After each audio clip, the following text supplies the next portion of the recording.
श्री स्वामी समर्थ महाराज की जय. अनंत कोटी ब्रह्मांड नायक राजाधिराज योगीराज महाराज श्री समर्थ सद्गुरु अक्कलकोट श्री स्वामी समर्थ महाराज की जय. अवधूत चिंतन श्री गुरुदेव दत्त श्री स्वामी समर्थ महाराज की जय. अध्याय पहिला. मंगलाचरण. श्री गणेशाय नमः. अक्कलकोट निवासी श्री स्वामी समर्थ महाराज यांच्या चरित्रातील दिव्य आणि अद्भुत लीलांचे वर्णन असलेल्या श्री स्वामी चरित्र सारामृत या ग्रंथाच्या आरंभी मी श्री गणपती, श्री सरस्वती, श्री गुरु, श्री कुलदैवत, जगद्गुरु भगवान श्री कृष्ण व पूर्ण दत्तावतार दिगंबर यतिवर्य सद्गुरू श्री स्वामी समर्थ महाराज या सर्वांचे स्मरण करून मनपूर्वक नमस्कार करतो आणि हा ग्रंथ आपल्या कृपेने पूर्ण व्हावा असा आशीर्वाद मागतो. कलीचा प्रताप वाढला. लोक धर्मभ्रष्ट होऊन पापचरण करू लागले. धर्मबंधने शिथिल झाली. धर्मानुष्ठाने होमहवने कमी होऊ लागली.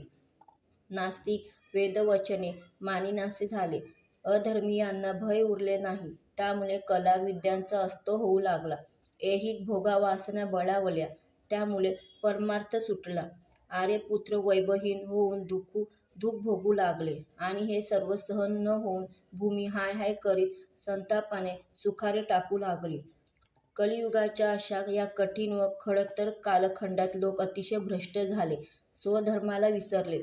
नास्तिकमवादी उन्नतपणे आर्य धर्माबद्दल उघड बोलू लागले. तेव्हा महाराष्ट्रातील सोलापूर जिल्ह्यात श्री क्षेत्र अक्कलकोटास श्री गुरुदेव दत्तात्रेय स्वामी रूपात अवतरले. ते कोण, कोठले, त्यांचे कुळ, गोत्र, वर्ण काय याबद्दल आजपर्यंत कोणालाही काहीही माहिती नाही. श्री स्वामी समर्थ या नावाने प्रसिद्ध पावलेल्या महासिद्धाने अनेक लीला चमत्कार दाखवून आपल्या असंख्य भक्तांचे कौतुक पुरविले. अनेकांना सन्मान मार्गावर आणले. अनेकांचे कल्याण केले. अनेकांना सुखी केले व अनेकांचा उद्धार केला. त्याचे महात्म्य सर्वश्रुत आहे. त्यांचा लोकोत्तर चरित्र महिमा मुखाने गावा अशी माझ्या मनात इच्छा निर्माण झाली आहे. सद्गुरू श्री स्वामी समर्थ महाराज अनादि अनंत अशा तुमचे चरित्रही अगाध आहे.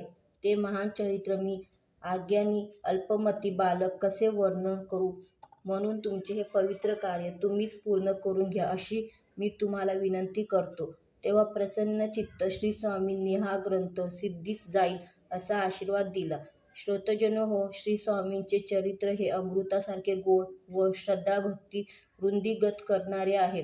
त्यांच्या चरित्ररूपी महासागरातून काही अनमोल मोती मी या ग्रंथात घेत आहे. त्यांचा प्रेमाने स्वीकार करा. यातील स्वामीलीला आपल्याला तृप्त करतील म्हणून त्या एकाग्रतेने ऐका.